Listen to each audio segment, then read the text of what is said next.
In today's video, I'm going to teach you how to change your signature in Outlook.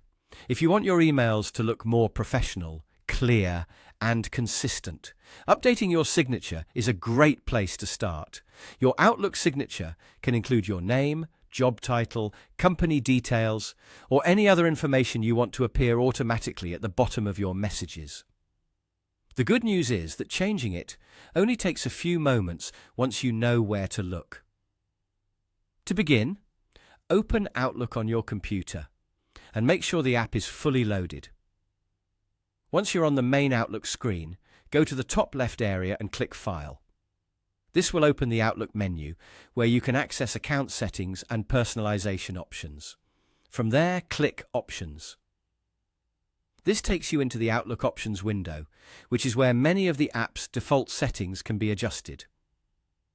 On the left-hand side of that window, click Mail. This section controls how your messages are created, formatted, and sent, so this is the right place to manage your signature settings.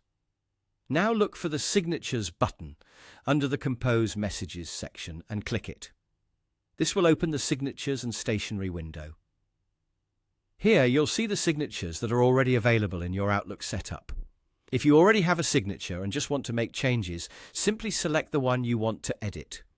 You can then update the text, spacing, formatting, or any other details shown in the editing box. If you'd rather make a brand new signature, choose the option to create a new one. After that, give it a clear name so it's easy to recognize later, especially if you plan to use different signatures for different types of emails. Once it appears in the list, you can begin customizing everything. This is where you can type your preferred sign-off and format it the way you want. You can adjust the font style, size, color, and layout so it matches your personal or professional style.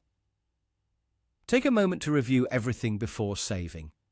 It's a good idea to keep your signature neat and easy to read, since it will appear on every message you send. Once you're happy with the result, press OK to save your changes. Then, press OK again if needed to close the Outlook Options window. And that's it. Your updated Outlook signature is now ready to use in your emails.